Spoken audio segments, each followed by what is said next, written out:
Se você acredita que uma mulher abandonada não pode se levantar, espere até ouvir esta história. Antes de começarmos, deixe seu like e inscreva-se no canal. Histórias como esta mostram que a verdade sempre encontra um caminho. Naquela noite em São Paulo, o salão estava cheio de executivos, luzes e taças de champanhe. Era uma festa da empresa, elegante e barulhenta. No meio da multidão estava Ana Beatriz Ribeiro, grávida de 8 meses de gêmeos, segurando discretamente sua bolsa médica. Então aconteceu. Seu marido, Ricardo Almeida, pegou o microfone destinado ao brinde da noite. Todos pensaram que ele faria um agradecimento, mas o que saiu de sua boca fez o salão inteiro congelar. Estou pedindo divórcio, agora. Minha esposa é um peso na minha vida. O silêncio caiu como uma pedra, e ao lado dele estava Carolina Vasconcelos, sua chefe milionária, sorrindo como se aquele momento já estivesse planejado há muito tempo.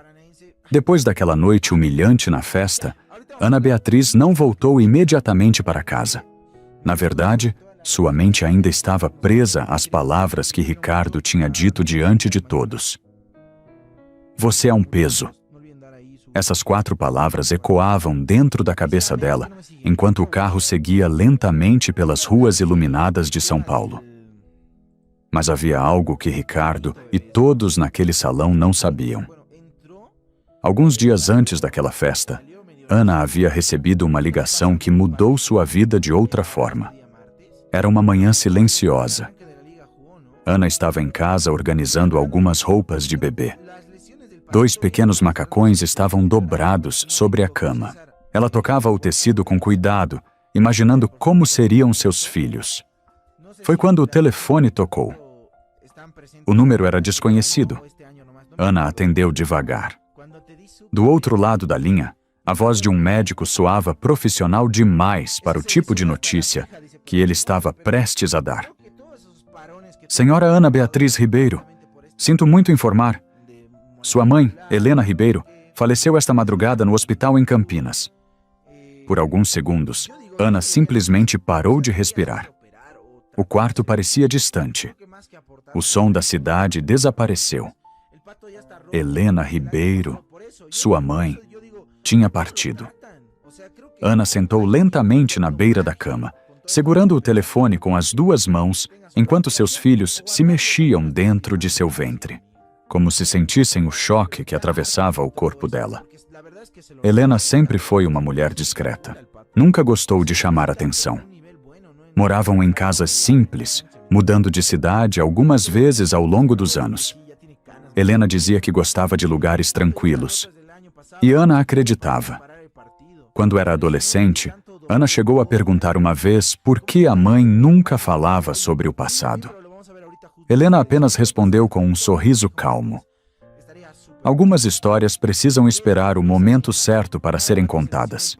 Na época, Ana pensou que aquilo era apenas o jeito misterioso da mãe. Ela nunca imaginou que aquelas palavras escondiam algo muito maior.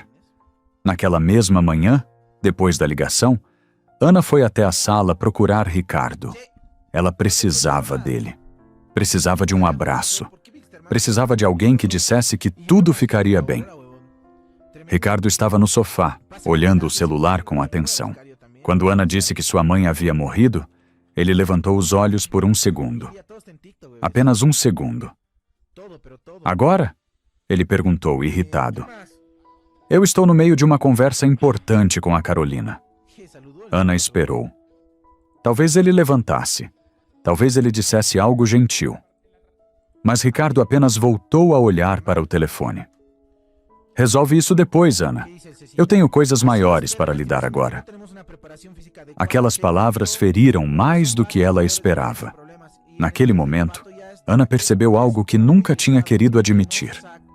Ela estava sozinha, com 2 bebês dentro de si, com a morte da única pessoa que sempre esteve ao seu lado, e com um marido que já parecia estar vivendo em outro mundo. Mas o que Ana ainda não sabia, e o que ninguém naquela casa imaginava, era que a morte de Helena Ribeiro não tinha colocado um ponto final na história daquela família. Na verdade, tinha acabado de abrir uma porta enorme. Uma porta que escondia segredos, documentos e uma herança capaz de mudar completamente o destino de todos ali. E naquele mesmo instante, em algum lugar da cidade, um envelope lacrado já estava a caminho da casa de Ana. Um envelope que poderia revelar quem Helena Ribeiro realmente era.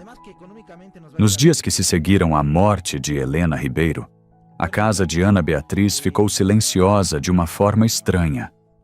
Silenciosa demais. Ricardo quase não falava com ela. Passava horas no telefone, andando pela sala como um homem que estava sempre ocupado com algo mais importante. Ana ainda tentava acreditar que aquilo era apenas estresse do trabalho. Mas não era. Enquanto Ana dobrava roupas de bebê e tentava lidar com a dor da perda da mãe, outra história estava sendo escrita, sem que ela soubesse. Tudo começou com uma reunião no escritório de Carolina Vasconcelos, no coração financeiro de São Paulo. Carolina estava sentada atrás de sua mesa de vidro, elegante como sempre. Na tela do computador, havia uma planilha aberta. Ricardo estava diante dela, nervoso. "Você precisa resolver esse problema rápido", disse Carolina calmamente. Ricardo franziu a testa. "Problema?" Carolina levantou os olhos devagar. "Sua esposa." A palavra pairou no ar. Ricardo não respondeu. Carolina girou o notebook para ele. Na tela havia um relatório. Transferências bancárias. Pequenos valores saindo de uma conta conjunta. Nada enorme, mas o suficiente para levantar suspeitas. Ricardo olhou confuso. "O que é isso?" Carolina cruzou os braços. "O departamento financeiro percebeu movimentações estranhas." Ela falou com tranquilidade. "Dinheiro saindo da conta de vocês para pagamentos que não fazem parte da rotina." Ricardo apertou os lábios. "Você está dizendo que Ana..." Carolina não terminou a frase.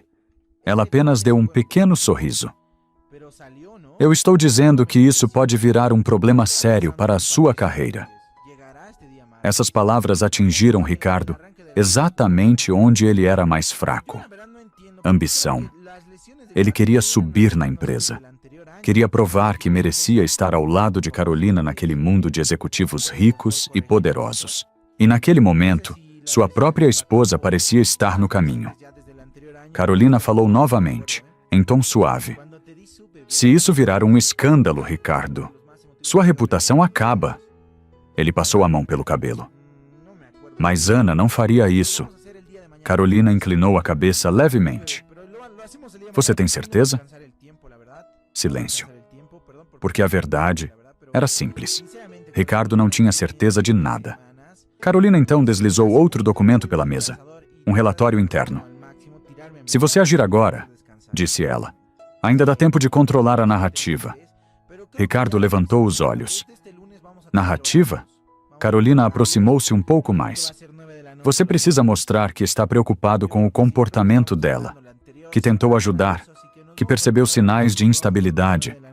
Ela falou aquilo como se estivesse explicando uma estratégia de negócios. "Gravidez, estresse, luto pela mãe", continuou Carolina. "Tudo isso pode explicar atitudes impulsivas." Ricardo sentiu algo dentro dele mudar. Não era tristeza. Era conveniência. "Então você acha que..." Carolina interrompeu com suavidade. "Eu acho que você precisa proteger seu futuro." A sala ficou em silêncio. Do lado de fora, o trânsito de São Paulo seguia como sempre. Ricardo olhou novamente para os documentos. Planilhas, relatórios, assinaturas. Tudo parecia oficial. Tudo parecia verdadeiro. Mas havia algo que ele não percebeu. A formatação daqueles arquivos, o sistema de origem. Todos vinham do departamento que Carolina controlava, não do financeiro central da empresa. Era uma fabricação perfeita, uma armadilha elegante. Enquanto isso, em casa, Ana Beatriz estava sentada no quarto dos bebês. Ela segurava uma pequena manta azul nas mãos. Os gêmeos se mexiam dentro de seu ventre. Ela pensava na mãe, na última conversa que tiveram, e nas palavras misteriosas que Helena sempre dizia. A verdade chega no tempo certo. Ana não sabia ainda, mas naquele exato momento, seu próprio marido estava assinando os primeiros passos de um plano que iria destruir o casamento deles. E pior, ele acreditava que estava salvando a própria vida. A armadilha que começou no escritório de Carolina não demorou a chegar dentro da casa de Ana Beatriz. 2 dias depois daquela reunião, Ana entrou na cozinha e encontrou algo estranho. Papéis espalhados sobre a mesa, planilhas, extratos bancários e 3 pessoas esperando por ela. Ricardo estava em pé, olhando para o celular com o rosto tenso. Ao lado dele estava Dona Teresa, sua mãe, com os braços cruzados e uma expressão dura. E encostada no balcão, como se aquela casa fosse dela, estava Carolina Vasconcelos. Ana parou na porta. Seu coração apertou. "O que está acontecendo aqui?" ela perguntou. Ninguém respondeu imediatamente. Dona Teresa foi a primeira a falar. Finalmente resolveu aparecer. Ana franziu a testa. "Eu estava no quarto, descansando." Carolina então pegou um dos papéis da mesa e levantou lentamente. "Talvez seja melhor você explicar isso", disse ela calmamente. Ana pegou o documento.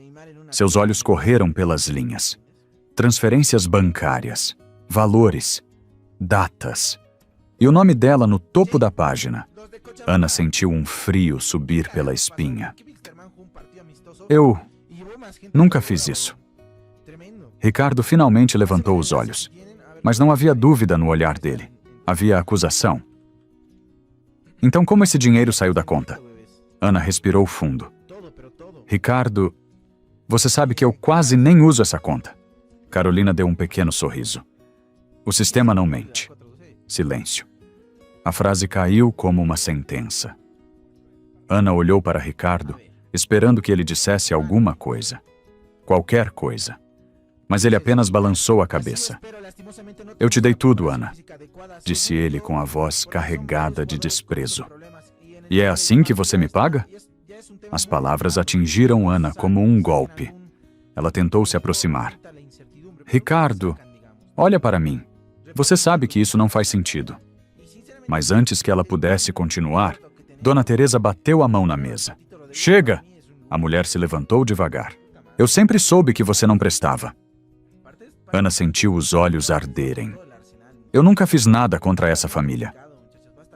Carolina observava tudo em silêncio, como alguém assistindo a uma peça que já conhecia o final. Ricardo pegou outro documento da mesa. "A partir de hoje", disse ele, "essa conta está fechada." Ana piscou, confusa. "Fechada? Eu não vou permitir que você continue roubando." A palavra ecoou pela cozinha. Roubando. Ana deu um passo para trás. Os gêmeos se mexeram dentro de sua barriga. Seu corpo inteiro parecia pesado. "Eu estou grávida dos seus filhos", disse ela com a voz trêmula. Ricardo riu com frieza. "Isso não te dá direito de destruir minha vida." A tensão no ar ficou quase impossível de respirar. Então Carolina deu um passo à frente. "Talvez seja melhor resolver isso de forma clara", disse ela. Ela olhou diretamente para Ana. "Ricardo decidiu que vocês dois vão se separar." Ana sentiu o chão desaparecer sob seus pés. "Separar?" Ricardo pegou a pasta na mesa. "Eu já falei com os advogados." Ana tentou falar, mas naquele momento um barulho veio da porta da frente. Um dos seguranças da empresa entrou na casa. Ele carregava 2 malas. As malas de Ana. O homem as colocou do lado de fora, no gramado. Ana ficou imóvel. "Você está me expulsando?" ela perguntou. Ricardo caminhou até ela. "Você não mora mais aqui." Aquelas palavras quebraram algo dentro dela. Ana levou a mão ao ventre. "Pelo menos deixe eu pegar minha bolsa médica." Mas Ricardo agarrou o braço dela com força. "Para de fazer drama." Ela tentou se soltar. E foi nesse instante que aconteceu. A mão dele se levantou. O som do tapa ecoou pelo jardim. O silêncio caiu imediatamente. Ninguém se moveu. Ninguém falou.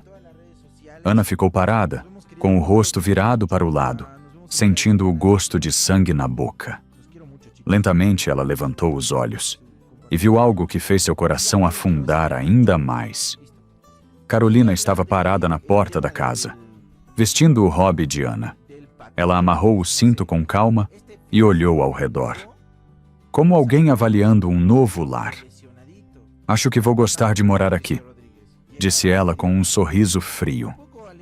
E naquele momento, enquanto todos observavam em silêncio, Ana percebeu uma verdade dolorosa.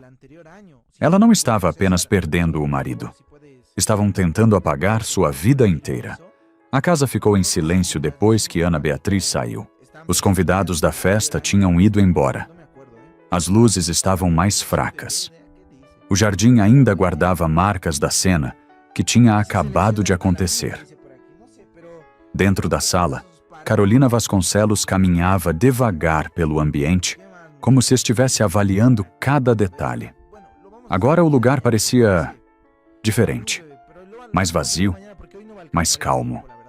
E para ela, isso significava apenas uma coisa: vitória.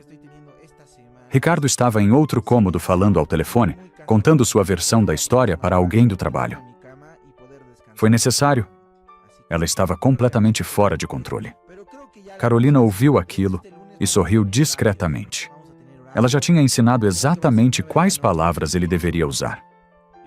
Instabilidade, pressão emocional, problemas financeiros, palavras elegantes que escondiam uma verdade muito mais feia. Enquanto Ricardo falava no telefone, Carolina foi até a lareira da sala. Foi então que ela percebeu algo sobre a mesa de centro. Um envelope. Grande, espesso, com um selo oficial. Ela franziu levemente a testa, pegou o envelope e virou para ler o nome escrito na frente. Para Ana Beatriz Ribeiro. Assunto: Estate. Helena Ribeiro. Carolina ficou imóvel por um segundo. Ela lembrava vagamente de Ricardo dizendo que a mãe de Ana tinha morrido alguns dias antes. Uma mulher simples, de cidade pequena. Nada importante. Mesmo assim, Carolina abriu o envelope. Ela não acreditava em coincidências. Dentro havia várias páginas, papel de alta qualidade, linguagem jurídica. E no topo do documento havia um nome que imediatamente chamou sua atenção: Foster Global Trust, representação no Brasil. Carolina começou a ler mais rápido. Suas sobrancelhas se juntaram. As palavras eram formais, mas o significado era claro. A carta informava que Ana Beatriz Ribeiro havia sido registrada como beneficiária principal de um processo sucessório relacionado a Helena Ribeiro. Não havia valores detalhados. Não ainda. Era apenas uma notificação formal. Mas havia algo que incomodava Carolina profundamente. O nome do escritório de advocacia no final da página. Um dos mais caros do Rio de Janeiro. Especializado em grandes patrimônios. Muito grandes. Carolina ficou parada, olhando para o documento. Algo dentro dela dizia que aquilo não era uma carta comum. Não era uma herança simples. Era algo maior. Muito maior. Ela virou a cabeça na direção do corredor. Ricardo ainda falava alto ao telefone. Ele parecia feliz, convencido de que tinha resolvido o maior problema da vida dele. Carolina sabia uma coisa sobre homens como Ricardo. Eles eram úteis, mas também eram perigosos quando entravam em pânico. Se ele visse aquela carta, faria perguntas. E perguntas atraíam atenção. Atenção era exatamente o que ela não queria. Ela caminhou até a lareira lentamente. As chamas ainda estavam vivas. Carolina segurou o documento por alguns segundos, pensando, calculando. Depois murmurou para si mesma: se isso for importante, ela nunca pode descobrir. E então colocou as folhas dentro do fogo. O papel começou a escurecer. As bordas se curvaram. As letras desapareceram em poucos segundos. Carolina observou até que tudo virasse cinza. Quando terminou, Ricardo apareceu na sala. "O que você está queimando?" ele perguntou. Carolina virou-se com tranquilidade. "Nada importante." Ela deu um pequeno sorriso. "Apenas correspondência de condolências." Ricardo deu de ombros. "Ótimo. Não quero mais nada ligado àquela mulher." Carolina observou Ricardo por um momento. E naquele instante, ela percebeu algo que ele ainda não entendia. O erro que ele tinha cometido. Ricardo achava que tinha acabado de expulsar uma mulher fraca da própria vida. Mas Carolina, pela primeira vez, começou a desconfiar de algo diferente. Talvez aquela mulher não fosse tão insignificante quanto parecia. E talvez o fogo daquela lareira tivesse acabado de esconder uma verdade que ainda voltaria para destruir todos eles. A noite estava silenciosa quando Ana Beatriz finalmente conseguiu dirigir. Suas mãos ainda tremiam no volante. O rosto ardia onde Ricardo a havia atingido.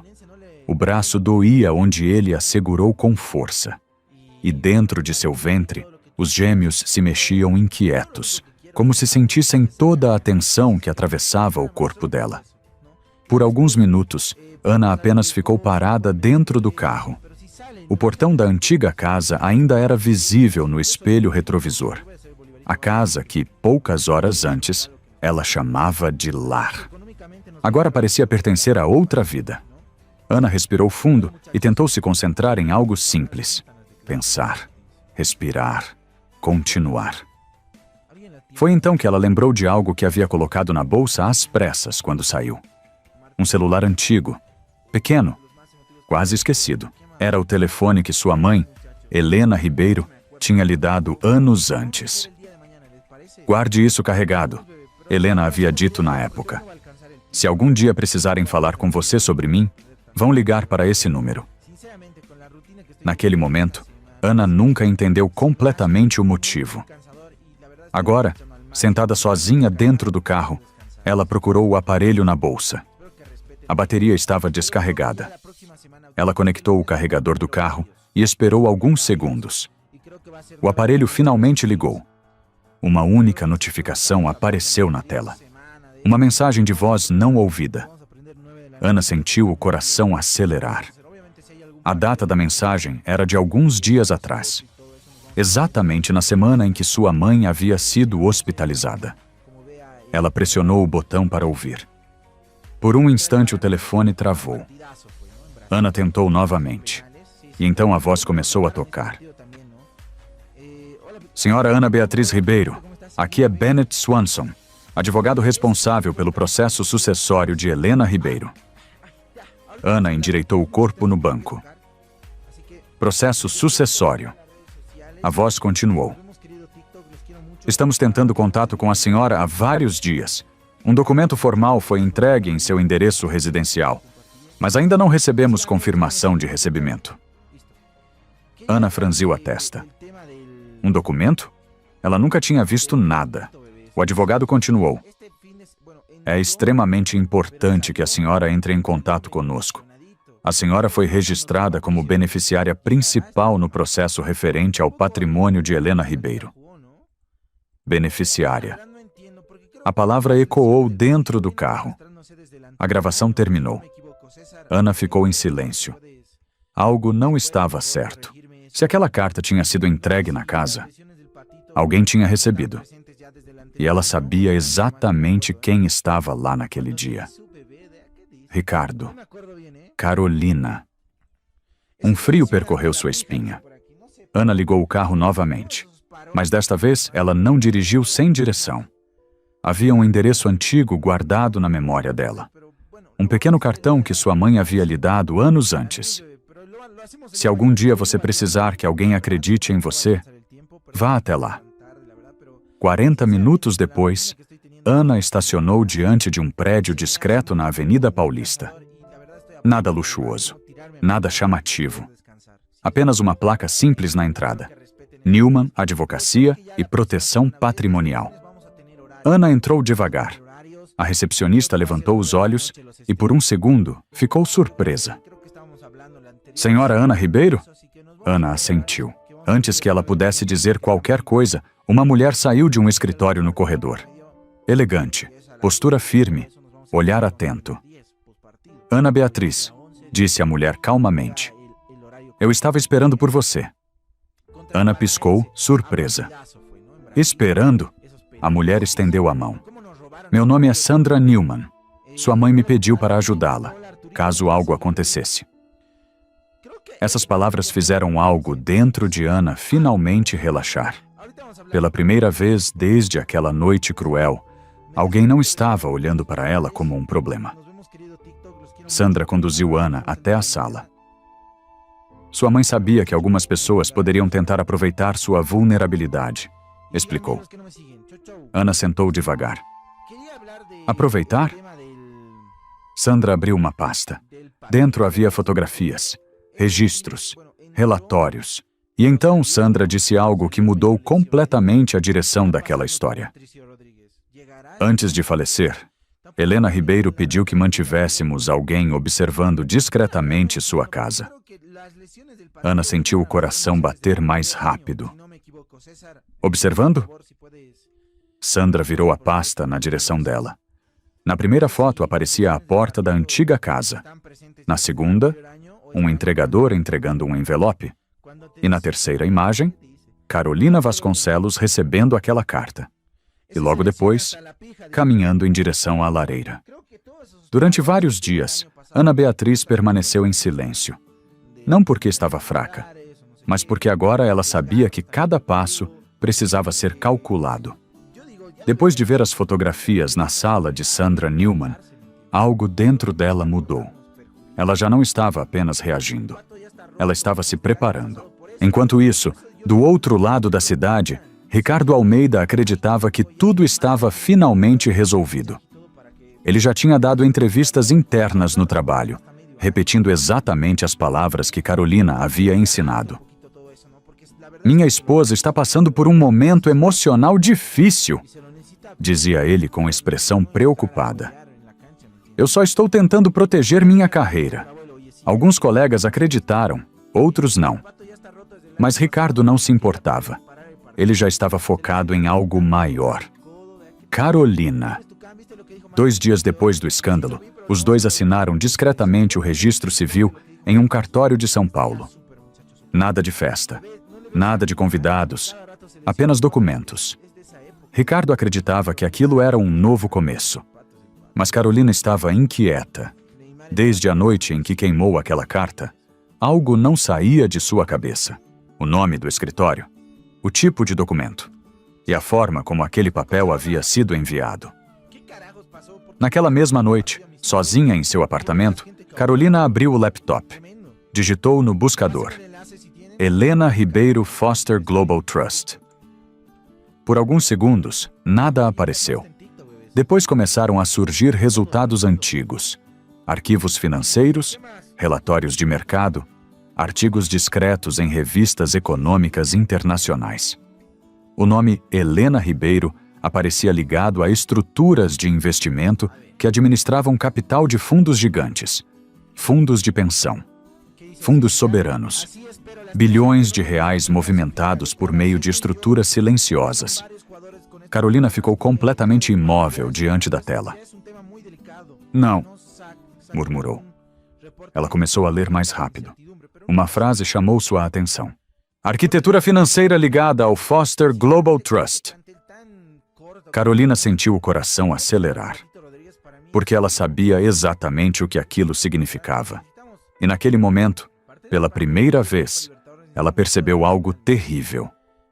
Talvez a mulher que eles haviam expulsado de casa não fosse apenas uma esposa fraca. Talvez ela fosse herdeira de algo muito maior.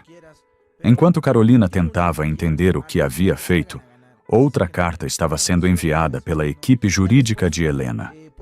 Desta vez, não para a casa antiga, mas diretamente para Ana Beatriz. E dentro daquele envelope havia um convite formal. Convocação para a leitura oficial do testamento. 3 dias depois, uma sala de reuniões elegante no centro do Rio de Janeiro estava preparada. Advogados, representantes financeiros, testemunhas, todos aguardavam. Ricardo chegou primeiro. Ele entrou na sala com um sorriso arrogante. Isso vai ser rápido, comentou com Carolina. A mãe dela não tinha nada. Carolina não respondeu. Ela apenas observava o ambiente. Algo naquele lugar parecia sério demais, formal demais. Logo depois, a porta se abriu novamente. Ana Beatriz entrou, grávida, caminhando devagar, mas com a cabeça erguida.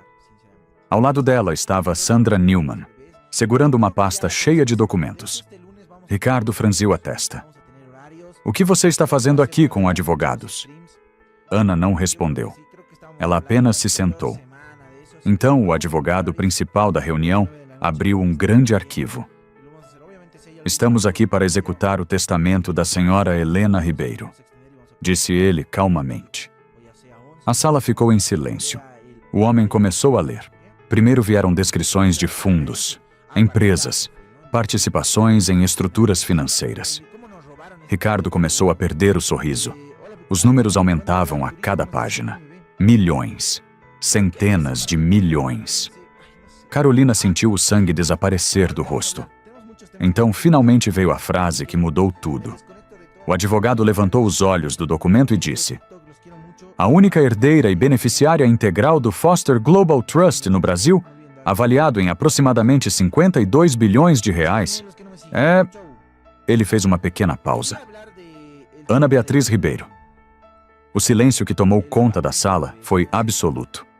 Ricardo sentiu suas mãos começarem a tremer.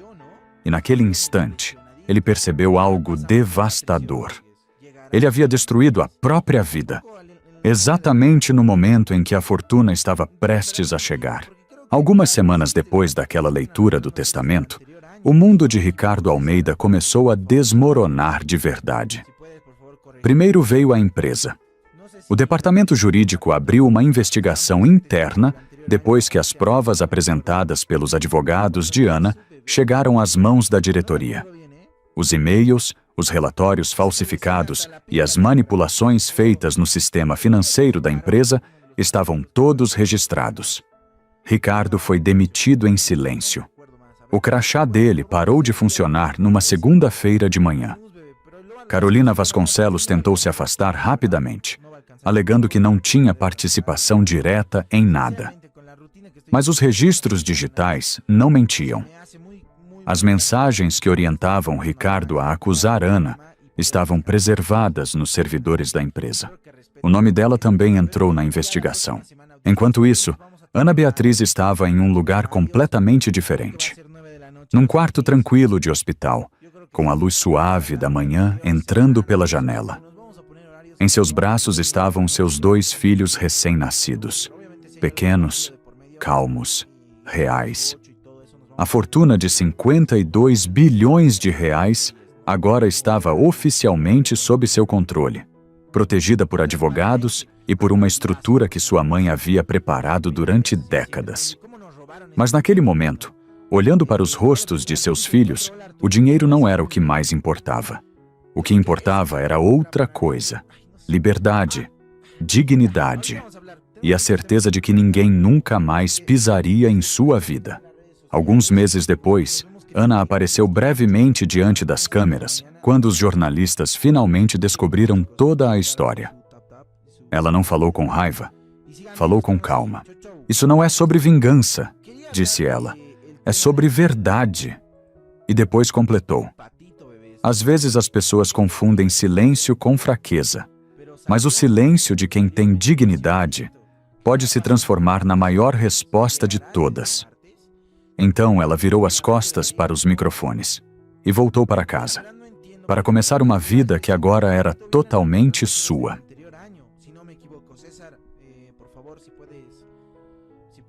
Lição de vida e valor moral. A história de Ana Beatriz nos lembra de algo que muitas pessoas esquecem com o tempo. Nem toda pessoa silenciosa é fraca. Muitas vezes, quem suporta humilhações em silêncio está apenas esperando o momento certo para se levantar. Ricardo e Carolina cometeram um erro comum: julgar alguém apenas pela aparência, pela simplicidade ou pela vulnerabilidade de um momento difícil. Eles confundiram bondade com fraqueza, lealdade com ingenuidade e respeito com submissão. Mas a vida tem uma forma curiosa de equilibrar as coisas. A arrogância pode subir rápido, mas a verdade sempre chega. E quando chega, ela não precisa gritar. Сейчас зайдем, посмотрим, как у них трансляция началась.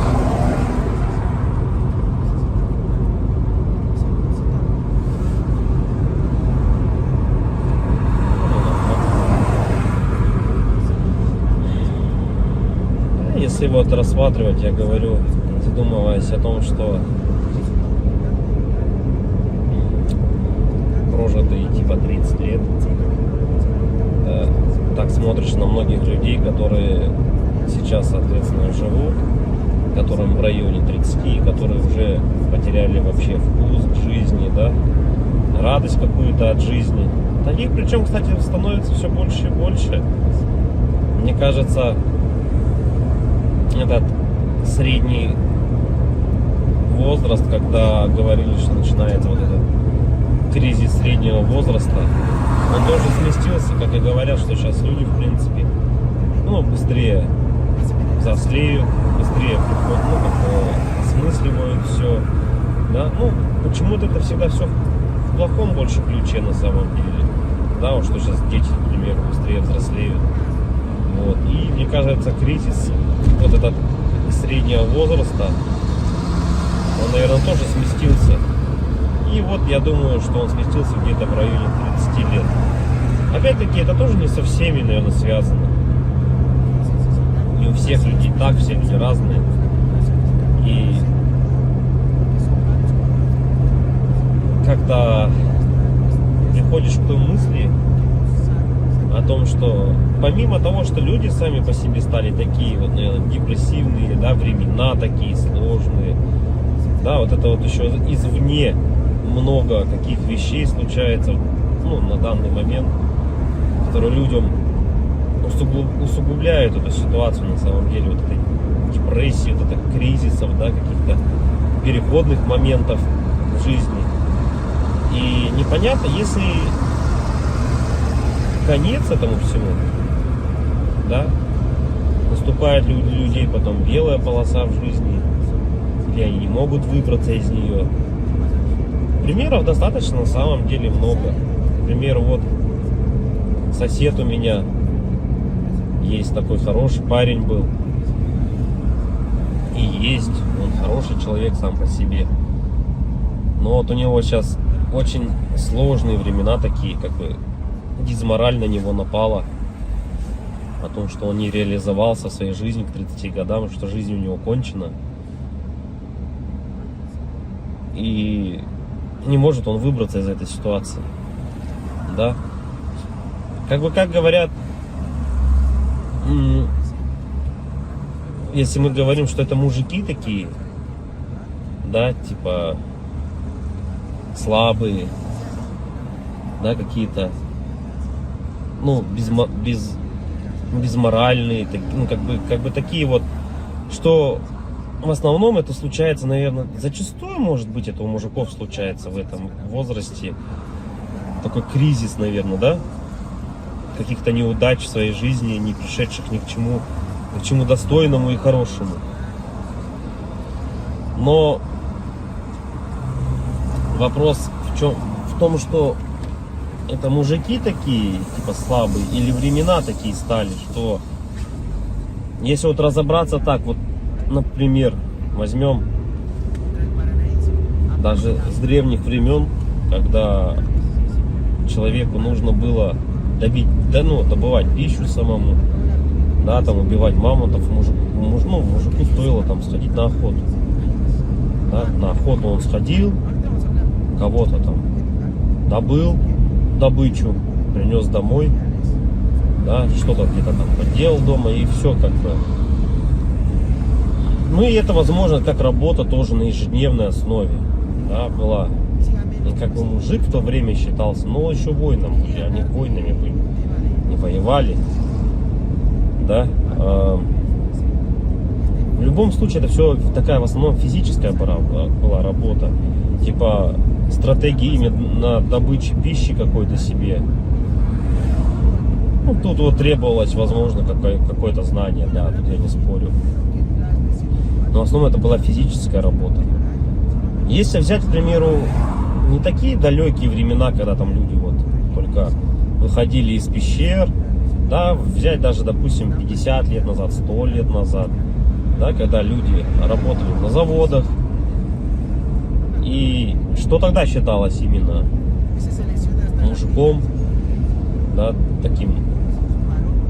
Разница была, наверное, с нынешними временами в том, что если ты работал, к примеру, на заводе на каком-то, то тебе было этого всего достаточно. То есть ты уходил на завод, отработал свое время, да, пришел домой, какие-то тоже там, может, домашние дела, и, ну, и этого тебе было достаточно на самом деле. Как бы, и все, и заключалась вся суть именно мужчин, ну вот, как бы устроиться главное на завод и работать физически, опять-таки, да, получить какое-то образование, так, ну, как бы среднеспециальное, к примеру, да, какой-нибудь токарь, идти на завод, отработать там 8-12 часов, ну, это не легкая работа, я не спорю тоже с этим, но опять-таки этого зато было достаточно. Человек уходил, он отрабатывал там 12 часов и понимал, что ему будет всего достаточно. Ради этого и была, наверное, главная и основная мотивация. Да? И если перенесемся мы, наверное, в наше время уже, сейчас, на данный момент, то есть люди просто не знают на самом деле, как заработать. Как получить жилье, как получить новый автомобиль. То есть способов получения данного результата его нету как такового. Это говоря о том, что ты будешь ходить на работу по 8, по 12 часов, допустим, сутками там работать, да, ты не заработаешь на машину, заработаешь ты на нее через 5 лет, если ты там не будешь ни пить, ни есть, как бы, да. Ну ладно, если вообще не тратить деньги, заработаешь. Вот, ну такого же невозможно, это же только где-то в сказках. С учетом нынешних трат, то есть даже при зарплате какой-то средней, там 100 тысяч рублей, ну где-то 60, где-то 70, где-то 80. Возьмем от 60, наверное, до 120. То есть, к примеру, достижение результата такой, как, к примеру, квартира, недвижка какая-то своя, это кредиты, ипотеки. То есть вот здесь и сейчас ты берешь. И залазя все глубже и глубже, то есть, как сказать, взял ты, к примеру, себе недвижимость, да, в ипотеку, пусть оно будет так. Помимо тех трат, к примеру, помимо этой ипотеки, там, ремонт и так далее, тебе за эти 20 лет нужно и телефоны менять, и одежду менять, и так далее, там, кушать надо. Машины также в этот же момент менять тебе надо. И то есть это кабала на самом деле такая, она дизморальная. И к чему это все? Что же значит мужик в наше время, который ходит на завод, работает 12 часов, а денег у него все равно нету. Как бы добычу он принести уже не может, да? Ну типа он может сходить в лес, но от этого толку особо не будет. И, наверное, сам интернет, во-первых, расфорсил вот это вот все, то, что люди должны зарабатывать какие-то миллионы. Они должны зарабатывать. Это было бы шикарно, если бы каждый зарабатывал. Но каждый по своей сути не может столько зарабатывать, да, потому что не хватит денег, чтобы каждый. А может их и хватит, но никто никому не даст так зарабатывать. И вот возвращаясь, к примеру, к тому, что какая зарплата? 1300, наверное, должна быть в наше время, чтобы как бы себя, наверное, обеспечивать, да? Хорошо. Одному.